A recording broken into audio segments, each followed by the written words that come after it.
Welcome to the DIY Honda Garage channel. The diagnostic trouble codes P2096 and P2097 relate to the fuel trim system in Honda CR-V models manufactured in 2023 and beyond.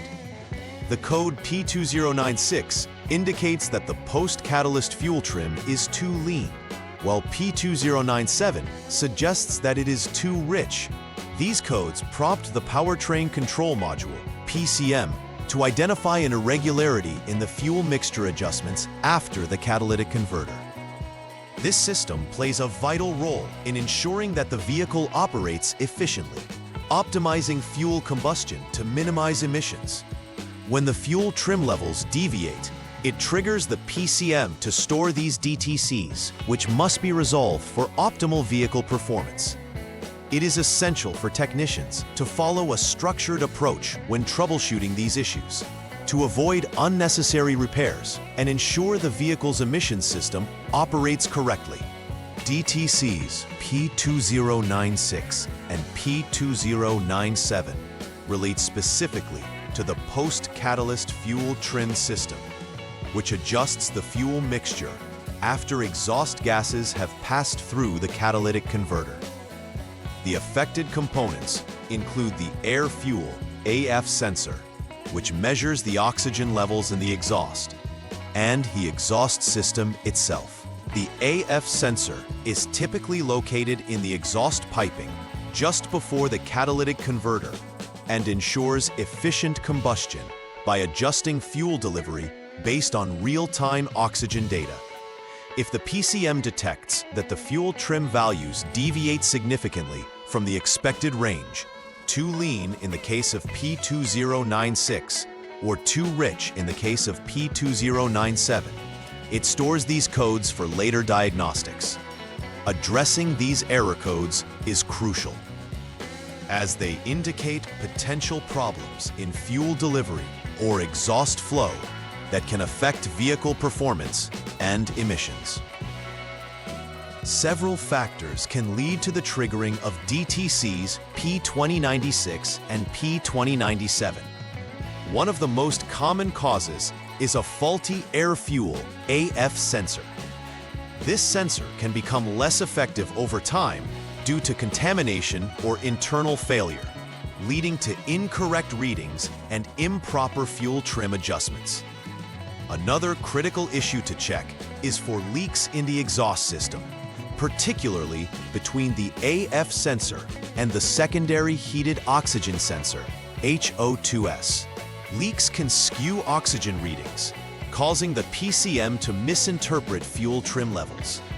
Additionally, clogs or restrictions within the exhaust system can impede airflow, further throwing off the fuel trim balance. In any of these cases, prompt diagnosis and repair are essential to restore proper engine performance and comply with emissions regulations. When experiencing DTC P2096 or P2097, several symptoms may arise that indicate issues with the post-catalyst fuel trim system. One prevalent symptom is poor fuel economy, as the vehicle struggles to maintain an ideal fuel-to-air ratio. This inefficiency not only affects day-to-day driving, but may also lead to increased operating costs over time. Another potential symptom is a rough engine idle, which can occur if the engine is not receiving the correct fuel mixture, leading to irregular combustion. Additionally, the vehicle may fail emissions tests due to improper fuel trimming, as excessive hydrocarbons could be present in the exhaust due to failing to burn the correct amount of fuel. Addressing these symptoms early can prevent more significant engine problems and ensure compliance with regulatory standards. The first step in troubleshooting DTCs P2096 and P2097 involves starting the engine and holding the engine speed at 3,000 RPM without any load, whether the vehicle is in park, P, or neutral, N. This step is crucial because it allows the Powertrain Control Module, PCM, to monitor the system's behavior under controlled conditions, mimicking a scenario in which the engine operates at a higher speed. The test should be conducted until the radiator fan engages, which indicates that the engine has reached operational temperature. This condition is necessary as it enables accurate readings from the coolant temperature (ECT) sensor and allows the PCM to assess if any coded issues arise under load. If the engine fails to behave as expected during this step, further investigation is warranted into areas such as the ECT sensor or the cooling system. After performing the initial engine checks, the next step is to test drive the vehicle under specified conditions. Drive at a steady speed ranging between 15 and 75 miles per hour, 25 to 120 kilometers per hour, for at least 82 seconds. Keeping the transmission in drive, D, during this test helps to simulate real driving conditions and allows for accurate data collection. During the drive, it is essential to monitor the Honda Diagnostic System, HDS, for the presence of DTCs P2096 and P2097. The HDS will provide important information about the status of the post-catalytic converter fuel trim system and whether any anomalies arise while the vehicle is in motion.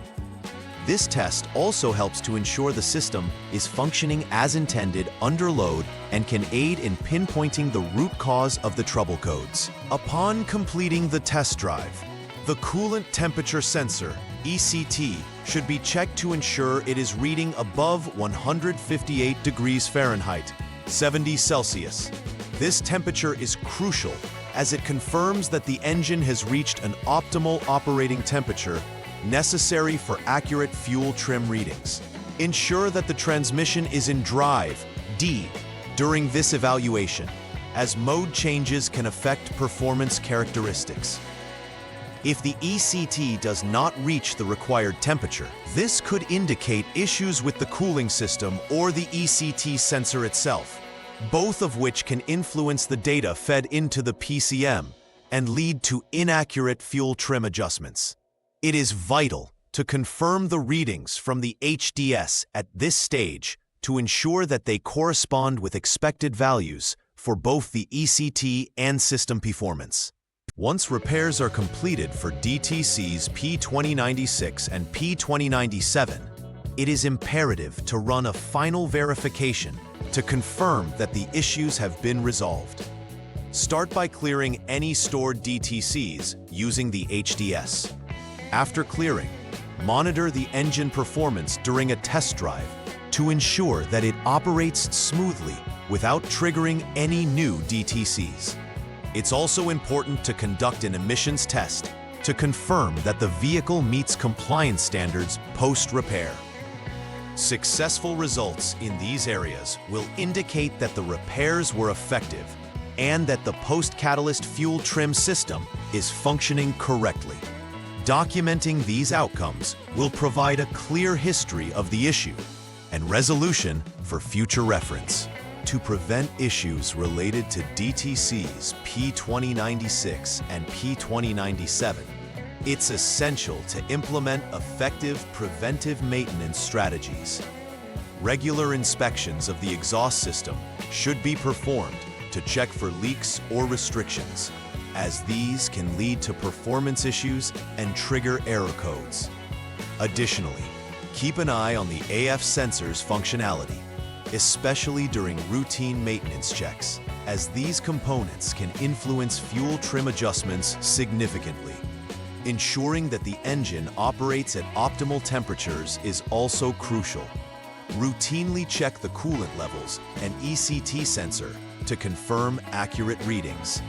Taking these steps can help prevent deviations in fuel trim and maintain overall vehicle efficiency, ultimately avoiding costly repairs in the future.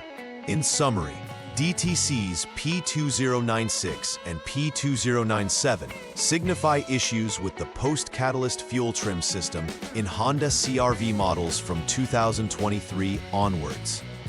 It is crucial to follow a structured troubleshooting approach to address these codes effectively, ensuring that all potential causes, such as faulty sensors or exhaust leaks, are thoroughly examined. Recognizing the symptoms can aid in prompt diagnosis, preventing further complications down the road. Active preventive maintenance is essential to keep the fuel trim system functioning effectively, minimizing the chances of encountering these DTCs in the future. Addressing these issues not only optimizes vehicle performance, but also ensures compliance with emission standards, ultimately benefiting both the owner and the environment. Please like and subscribe to the channel. See you next time.